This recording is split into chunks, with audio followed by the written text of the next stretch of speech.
of the Baskervilles. My name is Claire, and I'm our artistic director. We'd like to thank you for continuing to join us as we go through this time of social distancing together. We'd like to thank our actors for volunteering their time and talents for us from the safety of their homes. And a special thank you to your friendly neighborhood Shakespeare for hosting this on his Facebook page. He'll be joining us on this virtual stage in just a few weeks as the story progresses. In the meantime, check out this upcoming production with the social distancing players. Julius Caesar, Beware the Ides of March of the Penguins. We'll post links to more of his content in the comments. For more information about our totally volunteer organization, check out zenithplayers.com. And if you want to read with us in future projects, send us an email at casting@zenithplayers.com and we'll get you on board. We are currently reading all of Shakespeare's plays, and we're debuting a new one every Saturday night. This Saturday, it will be All's Well That Ends Well. That's May 9th. And next Monday, we will be continuing this series. Upcoming projects include The Maltese Falcon and The Importance of Being Earnest. We want to continue expressing our appreciation and thanks to the frontline and essential workers, helping to keep everyone safe. We hope we can offer some distraction and entertainment for a few hours each week. And now I will turn you over to our Dr. Watson. Chapter 3, The Problem. Mr. Holmes, they were the footprints of a gigantic hound. I confess that these words a shudder passed through me. There was a thrill in the doctor's voice which showed that he was himself deeply moved by that which he told us. Holmes leaned forward in his excitement, and his eyes had the hard, dry glitter that shot from them when he was keenly interested. You saw this? As clearly as I see you. And you said nothing? What was the use? How was it that no one else saw it? The marks were some 20 yards from the body, and no one gave them a thought. I don't suppose I should have done so had I not known this legend. There are many sheepdogs on the moor. No doubt, but this was no sheepdog. You say it was large? Enormous. But it had not approached the body. No. What sort of night was it? Damp and raw. But not actually raining? No. What is the alley like? There are 2 lines of old yew hedge, 12 feet high and impenetrable. The walk in the centre is about 8 feet across. Is there anything between the hedges and the wall? Yes, there's a strip of grass approximately 6 feet broad on either side. I understand that the yew hedge is penetrated at one point by a gate. Yes, the wicket gate which leads onto the moor. Is there any other opening? None. So that to reach the yew alley, one either has to come down it from the house or else to enter it by the moor gate. There is an exit through a summer house at the far end. Had Sir Charles reached this? No, he lay about 50 yards from it. Now, tell me, Dr. Mortimer, and this is important, the marks which you saw were on the path and not on the grass. No marks could show on the grass. Were they on the same side of the path as the moor gate? Yes, they were on the edge of the path, on the same as the moor gate, side as the moor gate. You interest me exceedingly. Another point, was the wicket gate closed? Closed and padlocked. How high was it? About 4 feet high. Then anyone could have got over it. Yes. And what marks did you see by the wicket gate? None in particular. Good heaven, did no one examine? Yes, I examined myself. And found nothing. It was all very confused. Sir Charles had evidently stood there for 5 or 10 minutes. How do you know that? Because the ash had dropped twice from his cigar. Excellent. This is a colleague, Watson, after our own heart. But the marks? He had left his own marks all over that small patch of gravel. I could discern no others. Sherlock Holmes struck his hand against his knee with an impatient gesture. If I had only been there!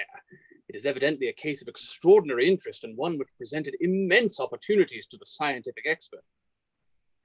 That gravel page upon which I might have read so much has been long ere this smudged by the rain and defaced by the clogs of curious peasants. Oh, Dr. Mortimer, to think you should not have called me in.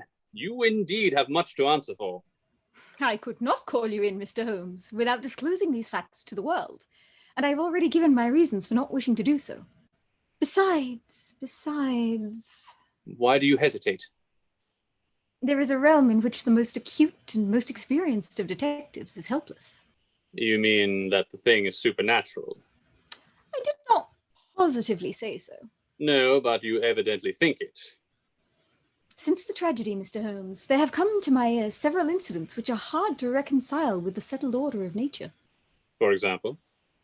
I find that before the terrible event occurred, several people had seen a creature upon the moor which corresponds with this Baskerville demon, and which could not possibly be any animal known to science.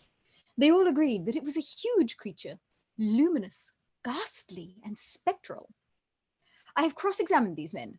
One of them a hard-headed countryman, one a farrier, one a moorland farmer, who all tell the same story of this dreadful apparition, exactly corresponding to the hellhound of the legend. I assure you that there is a reign of terror in the district, and that it is a hardy man who will cross the moor at night. And you, a trained man of science, believe it to be supernatural? I do not know what to believe. I have hitherto confined my investigations to this world. In a modest way, I have combated evil, but to take on the father of evil himself would perhaps be too ambitious a task. Yet you must admit that the footmark is material. The original hound was material enough to tug a man's throat out, and yet he was diabolical as well. I see that you have quite gone over to the supernaturalists. But now, Dr. Mortimer, tell me this. If you hold these views, why have you come to consult me at all? You tell me in the same breath that it is useless to investigate Sir Charles' death, and that you desire me to do it. I did not say that I desired you to do it. Then how can I assist you? By advising me as to what I should do with Sir Henry Baskerville, who arrives at Waterloo Station in exactly an hour and a quarter. He being the heir. Yes. On the death of Sir Charles, we inquired for this young gentleman and found that he had been farming in Canada. From the accounts which have reached us, he is an excellent fellow in every way. I speak now not as a medical man, but as a trustee and executor of Sir Charles's will. There is no other claimant, I presume? None. The only other kinsman from whom we have been able to trace was Roger Baskerville, the youngest of the three brothers, of whom poor Sir Charles was the elder. The second brother, who died young, is the father of this lad Henry. The third, Roger, was the black sheep of the family. He came of the old masterful Baskerville strain, and he was the very image, they tell me, of the family picture of old Hugo. He made England too hot to hold him, fled to Central America, and died there in 1876 of yellow fever. Henry is the last of the Baskervilles. In 1 hour and 5 minutes, I meet him at Waterloo Station. I have had a wire that he arrived at Southampton this morning. Now, Mr. Holmes, what would you advise me to do with him? Why should he not go to the home of his fathers? It seems natural, does it not? And yet, consider that every Baskerville who goes there meets with an evil fate. I feel sure that if Sir Charles could have spoken with me before his death, he would have warned me against bringing this, the last and the heir to great wealth, to that deadly place. And yet it cannot be denied that the prosperity of the whole poor, bleak countryside depends upon his presence. All the good work which has been done by Sir Charles will crash to the ground if there is no tenant of the hall. I fear lest I should be swayed too much by my own obvious interest in the matter, and that is why I bring the case before you and ask you for your advice. Put into plain words, the matter is this. In your opinion, there is a diabolical agency which makes Dartmoor an unsafe abode for a Baskerville. That is your opinion. At least I might go to the length of saying that there is some evidence that this may be so. Exactly. But surely, if your supernatural theory be correct, it could work the young man evil in London as easily as in Devonshire. A devil with merely local powers like a parish vestry would be too inconceivable a thing. You put the matter more flippantly, Mr. Holmes, than you probably would do if you were brought into personal contact with these things. Your advice, then, as I understand it, is that the young man will be as safe in Devonshire as in London. He comes in 50 minutes. What would you recommend? I recommend, sir, that you take a cab, call off your spaniel who is scratching at my front door, and proceed to Waterloo to meet Sir Henry Baskerville. And then? And then you will say nothing to him at all until I have made up my mind about the matter. How long will it take you to make up your mind? 24 hours.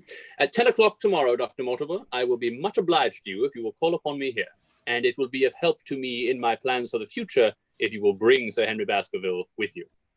I will do so, Mr. Holmes. Dr. Mortimer scribbled the appointment on his shirt cuff and hurried off in his strange-peering, absent-minded fashion. Holmes stopped him at the head of the stair. Only one more question, Dr. Mortimer. You say that before Sir Charles Baskerville's death, several people saw this apparition upon the moor. 3 people did. Did any see it after? I have not heard of any. Thank you. Good morning. Holmes returned to his seat with that quiet look of inner satisfaction which meant he had a congenial task before it. Going out, Watson? Unless I can help you. No, my dear fellow. It is at the hour of action that I turn to you for aid. But this is splendid. Really unique from some points of view. When you pass Bradley's, would you ask him to send up a pound of the strongest shag tobacco? Thank you. It would be as well if you could make it convenient not to return before evening. Then I should be very glad to compare impressions as to this most interesting problem which has been submitted to us this morning. I knew that seclusion and solitude were very necessary for my friend in those hours of intense mental concentration during which he weighed every particle of evidence, constructed alternative theories, balanced one against the other, and made up his mind as to which points were essential and which immaterial. I therefore spent the day at my club and did not return to Baker Street until evening. It was nearly 9 o'clock when I found myself in the sitting room once more. My first impression as I opened the door was that a fire had broken out, for the room was so filled with smoke that the light of the lamp upon the table was blurred by it. As I entered, however, my fears were set at rest, for it was the acrid fumes of strong, coarse tobacco which took me by the throat and set me coughing. Through the haze, I had a vague vision of Holmes in his dressing gown, coiled up in an armchair with his black clay pipe between his lips. Several rolls of paper lay around him. Caught cold, Watson? No, it's this poisonous atmosphere. I suppose it is pretty thick now that you mention it. Thick? It is intolerable. Open the window, then. You have been at your club all day, I perceive. My dear Holmes. Am I right? Certainly, but how? He laughed at my bewildered expression. There is a delightful freshness about you, Watson, which makes it a pleasure to exercise any small powers which I possess at your expense. A gentleman goes forth on a showery and miry day. He returns immaculate in the evening with the gloss still on his hat and his boots. He has been a fixture, therefore, all day. He is not a man with intimate friends. Where, then, could he have been? Is it not obvious? Well, it is rather obvious. The world is full of obvious things which nobody by any chance ever observes. Where do you think I have been? A fixture also. On the contrary, I have been to Devonshire. In spirit. Exactly. My body has remained in this armchair and has, I regret to observe, consumed in my absence 2 large pots of coffee and an incredible amount of tobacco. After you left, I sent down to Stamford's for the ordnance map of this portion of the moor, and my spirit has hovered over it all day. I flatter myself that I could find my way about. A large-scale map, I presume. Very large. He unrolled one section and held it over his knee. Here you have the particular district which concerns us. That is Baskerville Hall in the middle. With the wood around it. Exactly. I fancy the yew alley, though not marked under that name, must stretch along this line, with the moor as you perceive upon the right of it. The small clump of buildings here is the hamlet of Grimpen, where our friend Dr. Mortimer has his headquarters. Within a radius of 5 miles, there are, as you see, only a very few scattered dwellings. Here is Laughter Hall, which was mentioned in the narrative. There is a house indicated here, which may be the residence of the naturalist, Stapleton, if I remember right, was his name. Here are 2 moorland farmhouses, High Tor and Foulmire. Then, 14 miles away, the great convict prison of Princetown. Between and around these scattered points extends the desolate, lifeless moor. This, then, is the stage upon which tragedy has been played, and upon which we may help to play it again. It must be a wild place. Yes, the setting is a worthy one, if the devil did desire to have a hand in the affairs of men. Then you are yourself inclining to the supernatural explanation. The devil's agents may be of flesh and blood, may they not? There are 2 questions waiting for us at the outset. The one is whether any crime has been committed at all. The second is, what is the crime and how was it committed? Of course, if Dr. Mortimer's surmise should be correct, and we are dealing with forces outside the ordinary laws of nature, there is an end of our investigation. But we are bound to exhaust all other hypotheses before falling back upon this one. I think we'll shut that window again, if you don't mind. Oh, it is a singular thing, but I find that a concentrated atmosphere helps a concentration of thought. I have not pushed it to the length of getting into a box to think, but that is the logical outcome of my convictions. Have you turned the case over in your mind? Yes, I've thought a good deal of it in the course of the day. What do you make of it? It is very bewildering. It has certainly a character of its own. There are points of distinction about it. That change in the footprints, for example. What do you make of that? Mortimer said that the man had walked on tiptoe down that portion of the alley. He only repeated what some fool had said at the inquest. Why should a man walk on tiptoe down the alley? What then? He was running, Watson, running desperately, running for his life, running until he burst his heart and fell dead upon his face. Running from what? There lies our problem. There are indications that the man was crazed with fear before ever he began to run. How can you say that? I am presuming that the cause of his fears came to him across the moor. If that was so, and it seems most probable, only a man who had lost his wits would have run from the house instead of towards it. If the witness's evidence may be taken as true, he ran with cries for help in the direction where help was least likely to be. Then, again, whom was he waiting for that night? And why was he waiting for him in the yew alley rather than in his own house? You think that he was waiting for something? The man was elderly and infirm. We can understand his taking an evening stroll, but the ground was damp and the night inclement. It is natural that he should stand for 5 or 10 minutes, as Dr. Mortimer, with more practical sense than I should have given him credit for, deduced from the cigar ash. But he went out every evening. I think it unlikely that he waited at the moor gate every evening. On the contrary, the evidence is that he avoided the moor. That night, he waited there. It was the night before he made his departure for London. The thing takes shape, Watson. It becomes coherent. Might I ask you to hand me my violin, and we will postpone all further thought upon this business until we have had the advantage of meeting Dr. Mortimer and Sir Henry Baskerville in the morning. End of chapter 3. Chapter 4, Sir Henry Baskerville. Our breakfast table was cleared early, and Holmes waited in his dressing gown for the promised interview. Our clients were punctual to their appointment, for the clock had just struck 10 when Dr. Mortimer was shown up, followed by the young baronet. The latter was a small, alert, dark-eyed man, about 30 years of age, very sturdily built, and with thick black eyebrows and a strong, pugnacious face. He wore a ruddy-tinted tweed suit and had the weather-beaten appearance of one who has spent most of his time in the open air. And yet there was something in his steady eye and the quiet assurance of his bearing which indicated the gentleman. This is Sir Henry Baskerville.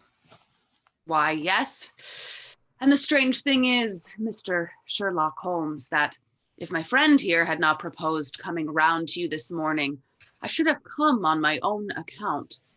I understand that you think out little puzzles, and I've had one this morning which wants more thinking out than I am able to give it. Pray take a seat, Sir Henry. Do I understand you to say that you have yourself had some remarkable experience since you arrived in London? Nothing of much importance, Mr. Holmes, only a joke as like as not. It was this letter, if you can call it a letter, which reached me this morning. He laid an envelope upon the table, and we all bent over it. It was of common quality, greyish in colour. The address, Sir Henry Baskerville, Northumberland Hotel, was printed in rough characters, the postmark Charing Cross, and the date of posting the preceding evening. Who knew that you were going to the Northumberland Hotel? No one could have known. We only decided after I met Dr. Mortimer. But Dr. Mortimer was no doubt already stopping there. No, I had been staying with a friend. There was no possible indication that we intended to go to this hotel. Someone seems to be very deeply interested in your movements. Out of the envelope, he took a half sheet of paper, folded into 4. This he opened and spread flat upon the table. Across the middle of it, a single sentence had been formed by the expedient of pasting printed words upon it. It ran, As you value your life or your reason, keep away from them all. The word more only was printed in ink. Now, perhaps you will tell me, Mr. Holmes, what in thunder is the meaning of that, and who it is that takes so much interest in my affairs. What do you make of it, Dr. Mortimer? You must allow that there is nothing supernatural about this at any rate. No, sir. But it might very well come from someone who is convinced that the business is supernatural. What business? It seems to me that all you gentlemen know a great deal more than I do about my own affairs. You shall share our knowledge before you leave this room, Sir Henry. I promise you that. We will confine ourselves for the present, with your permission, to this very interesting document, which must have been put together and posted yesterday evening. Have you yesterday's Times, Watson? It is here in the corner. Might I trouble you for it? The inside page, please, with the leading articles. He glanced swiftly over the articles, running his eyes up and down the columns. Capital article this on free trade. Permit me to give you an extract from it. You may be cajoled into imagining that your own special trade or your own industry will be encouraged by a protective tariff. But it stands to reason that such legislation must, in the long run, keep away wealth from the country, diminish the value of our imports, and lower the general conditions of life in this island. What do you think of that, Watson? Don't you think this is an admirable sentiment? Dr. Mortimer looked at Holmes with an air of professional interest, and Sir Henry Baskerville turned a pair of puzzled dark eyes upon him. I don't know much about the tariff and things of that kind, but it seems to me we've got a bit off the trail so far as the note is concerned. On the contrary, I think we are particularly hot upon the trail, Sir Henry. Watson here knows more about my methods than you do, but I fear that even he has not quite grasped the significance of this sentence. And no, I confess that I see no connection. And yet, my dear Watson, there is so very close a connection that the one is extracted out of the other. You, your life, reason, value, keep away from the. Don't you see now whence these words have been taken? By thunder, you're right. Well, if that isn't smart. If any possible doubt remained, it is settled by the fact that keep away and from the are cut out in one piece. Well, now, so it is. Really, Mr. Holmes, this exceeds anything which I could have imagined. I could understand anyone saying that the words were from a newspaper, but that you should name which and add that it came from the leading article is really one of the most remarkable things which I have ever known. How did you do it? I presume, Doctor, that you could tell the skull of a leopard from that of a tiger. Most certainly. But how? Because that is my special hobby. The differences are obvious. The supraorbital crest, the facial angle, the maxillary curve, But it is my special hobby, and the differences are equally obvious. There is as much difference to my eyes between the leaded bourgeois type of a Times article and the slovenly print of an evening halfpenny paper as there could be between your felines. The detection of types is one of the most elementary branches of knowledge to the special expert in crime, though I confess that once, when I was very young, I confused the Leeds Mercury with the Western Morning News. But a Times leader is entirely distinctive, and these words could have been taken from nothing else. As it was done yesterday, the strong probability was that we should find the words in yesterday's issue. So as far as I can follow you then, Mr. Holmes, someone cut out this message with a scissors. Nail scissors. You can see that it was a very short-bladed scissors, since the cutter had to take 2 snips over keep away. That is so. Someone then cut out the message with a pair of short-bladed scissors, pasted it with paste. A gum. With gum to the paper. But I want to know why the word more should have been written. Because he could not find it in print. The other words were all simple and might be found in any issue, but more would be less common. Why, of course. That would explain it. Well, have you read anything else in this message, Mr. Holmes? There are 1 or 2 indications, and yet the utmost pains have been taken to remove all clues. The address, you observe, is printed in rough characters, but the Times is a paper which is seldom found in any hands but those of the highly educated. We may take it, therefore, that the letter was composed by an educated man who wished to pose as an uneducated one, and his effort to conceal his own writing suggests that that writing might be known, or come to be known, by you. Again, you will observe that the words were not gummed on in an accurate line, but Some much higher than others. Life, for example, is quite out of its proper place. That may point to carelessness, or it may point to agitation and hurry upon the part of the cutter. On the whole, I incline to the latter view, since the matter was evidently important, and it is unlikely that the composer of such a letter would be careless. If he were in a hurry, it opens up the interesting question why he should be in a hurry, since any letter posted up to the early morning would reach Sir Henry before he would leave his hotel. Did the composer fear an interruption, and from whom? We are coming now rather into the region of guesswork. Say rather into the region where we balance probabilities and choose the most likely.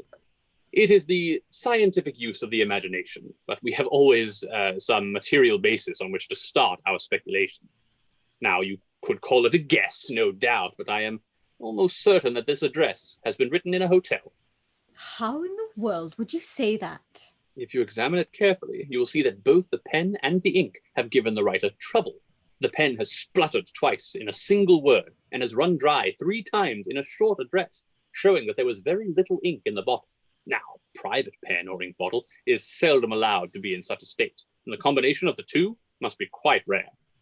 But you know the hotel ink and the hotel pen, where it is rare to get anything else? Yes, I have very little hesitation in saying that we could examine the wastepaper baskets of the hotels around Charing Cross until we found the remains of the mutilated Times leader, where we could lay our hands straight upon the person who sent this singular message. Hello, what's this? He was carefully examining the sheet of paper upon which the words were pasted, holding it only an inch or two from his eyes. Well? Nothing. It is a blank half sheet of paper without even a watermark on it. I think we may have drawn as much as we can from this curious letter.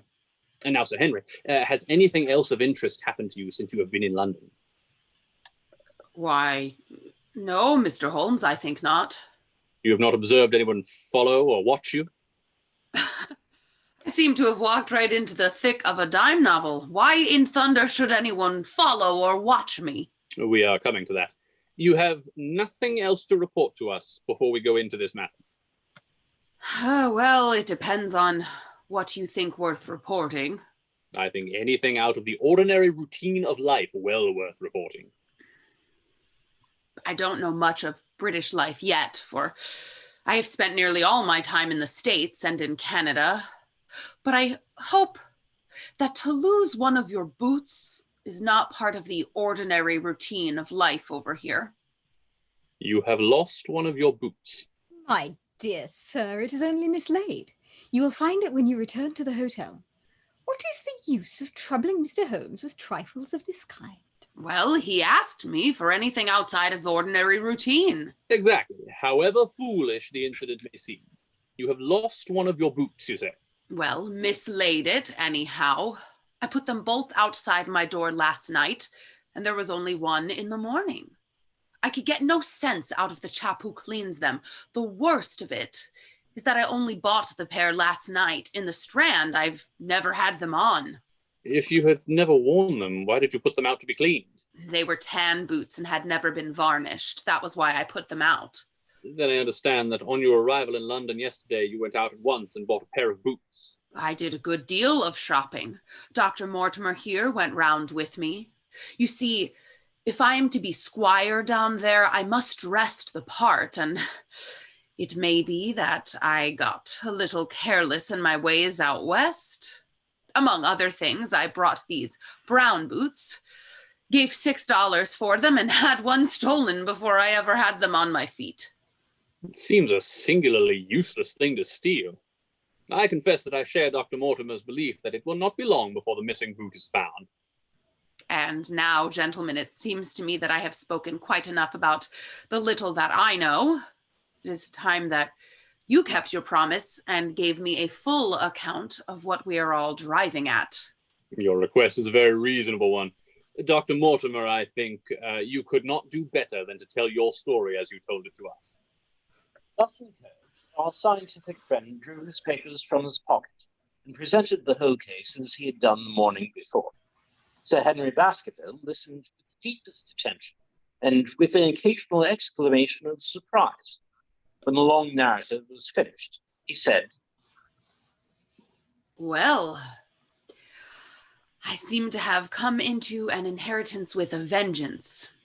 Of course, I've heard of the Hound ever since I was in the nursery. It's the pet story of the family, though I never thought of taking it seriously before. But as to my uncle's death, well, it all seems boiling up in my head, and I can't get it clear yet. You don't seem quite to have made up your mind whether it's a case for a policeman or a clergyman. Precisely. And now there's this affair of the letter to me at the hotel. I suppose that fits into its place. It seems to show that someone knows more than we do about what goes on upon the moor. And also that someone is not ill-disposed towards you, since they warn you of danger. Or it may be that they wish, for their own purposes, to scare me away. Well, of course, that is possible also. I am very much indebted to you, Dr. Mortimer, for introducing me to a problem which presents several interesting alternatives. But the practical point which we now have to decide, Sir Henry, is whether it is or is not advisable for you to go to Baskerville Hall. Oh, why should I not go? There seems to be danger. Do you mean danger from this family fiend, or do you mean danger from human beings? Well, that is what we have to find out. Whichever it is, my answer is fixed. There is no devil in hell, Mr. Holmes, and there is no man upon earth who can prevent me from going to my family home. And you may take that to be my final answer. His dark brows knitted and his face flushed to a dusky red as he spoke. It was evident that the fiery temper of the Baskervilles was not extinct in this, their last representative. Meanwhile, I have hardly had time to think over all that you have told me. It's a big thing for a man to have to understand and to decide at one sitting. I should like to have a quiet hour by myself to make up my mind. Now, look here, Mr. Holmes, it is 11:30 now, and I am going back right away to my hotel. Suppose you and your friend, Dr. Watson, come round and lunch with us at 2. I'll be able to tell you more clearly then how this thing strikes me. Is that convenient to you, Watson? Perfectly. Then you may expect us. Shall I have a cab called? I'd prefer to walk, for this affair has flurried me rather. I'll join you in a walk with pleasure. Then we meet again at 2 o'clock. Au revoir, and good morning. We heard the steps of our visitors descend the stair and the bang of the front door. In an instant, Holmes had changed from a languid dreamer to the man of action. Your hat and boots, Watson, quick. Not a moment to lose. He rushed into the room in his dressing gown and was back again in a few seconds in a frock coat. We hurried together down the stairs and into the street. Dr. Mortimer and Baskerville was still visible about 200 yards ahead of us in the direction of Oxford Street. Shall I run on and stop them? Not for the world, my dear Watson. I am perfectly satisfied with your company if you will tolerate mine. Our friends are wise, for it is certainly a very fine morning for a walk. He quickened his pace until we had decreased the distance which divided us by about half. Then, still keeping 100 yards behind, we followed into Oxford Street and so down Regent Street. Once our friends stopped and stared into a shop window, upon which Holmes did the same. An instant afterwards, he gave a little cry of satisfaction, and following the direction of his eager eyes, I saw that a cab with a man inside, which had halted on the other side of the street, was now proceeding slowly onward again. There's our man, Watson. Come along, we'll have a good look at him if we can do no more. At that instant, I was aware of a bushy black beard and a pair of piercing eyes turned upon us through the side window of the cab. Instantly, the trapdoor at the top flew up, something was screamed to the driver, and the cab flew madly off down Regent Street. Holmes looked eagerly around for another, but no empty one was in sight. Then he dashed in wild pursuit amid the stream of the traffic, but his start was too great, and already the cab was out of sight. There now!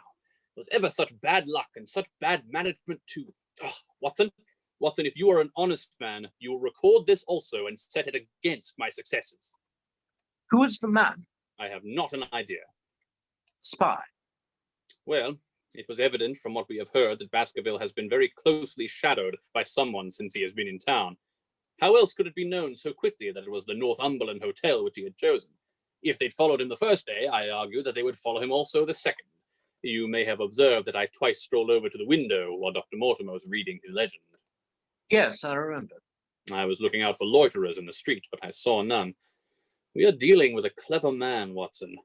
This matter cuts very deep, and though I have not finally made up my mind whether it is a benevolent or a malevolent agency which is in touch with us, I am conscious always of power and design.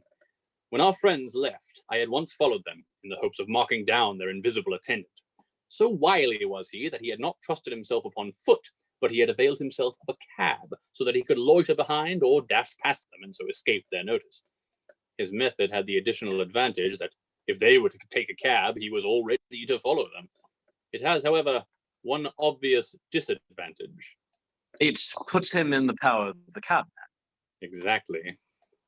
What a pity we did not get the number. My dear Watson, clumsy as I have been, you surely do not seriously imagine that I neglected to get the number.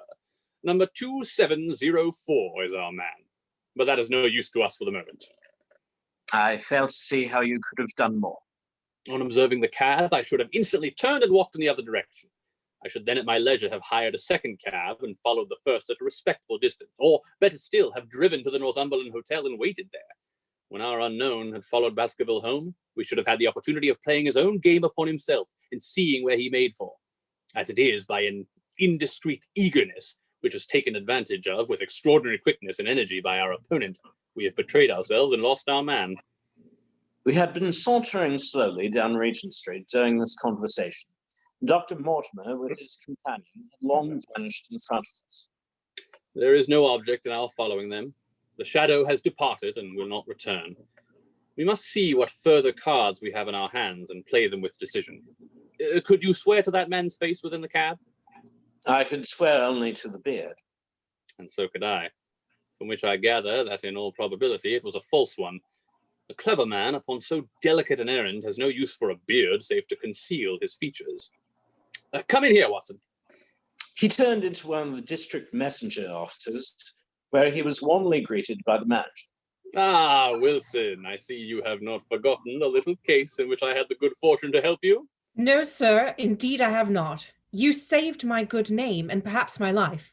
My dear fellow, you exaggerate.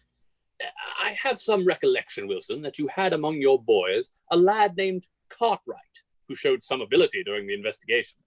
Yes, sir, he's still with us. Could you ring him up? Thank you. And I should be glad to have change of this £5 note. A lad of 14, with bright, keen face, had obeyed the summons of the manager. He stood now gazing with great reverence at the famous detective. Let me have the hotel directory. Thank you. Now, Cartwright, there are the names of 23 hotels here, all in the immediate neighborhood of Charing Cross. Do you see? Yes, sir. You will visit each of these in turn. Yes, sir. You will begin in each case by giving the outside porter 1 shilling. Here are 23 shillings. Yes, sir. You will tell him that you want to see the waste paper of yesterday. You will say that an important telegram was miscarried and that you are looking for it. You understand? Yes, sir. But what you are really looking for is the center page of the Times, with some holes cut in it with scissors. Here is a copy of the Times. It is this page. You could easily recognize it, could you not? Yes, sir. In each case, the outside porter will send for the hall porter, to whom also you will give a shilling. Here are 23 shillings. You will then learn in possibly 20 cases out of the 23 that the waste of the day before has been burned or removed. In the 3 other cases, you will be shown a heap of paper, and you will look for this page of the Times among it. The odds are enormously against your finding it. There are 10 shillings in case of emergencies. Let me have a report by wire at Baker Street before evening. And now, Watson, it only remains for us to find out by wire the identity of the cabman, number 2704, and then we will drop into one of the Bond Street picture galleries and fill in the time until we are due at the hotel. End of chapter 4. Thank you for joining us for the Hound of the Baskervilles. We'd once again like to thank all the actors who have volunteered to read this evening. Well, you're surfing the web, and let's face it, you're stuck at home, and what else are you going to do? Please visit our website, zenithplayers.com. And again, feel very free to check out the very attractive donations page. If you want more information about our totally volunteer organization, including how to be involved in a reading like this one, you can go to our Facebook page, Zenith Players, or send an email to casting@zenithplayers.com, and I will get back to you as soon as possible. We want to continue to express our support to all of those who are out there fighting to keep us all safe so that we're able to continue doing this. We appreciate everything you do. Please join us Saturday evening when we present All's Well That Ends Well. Thank you and good night.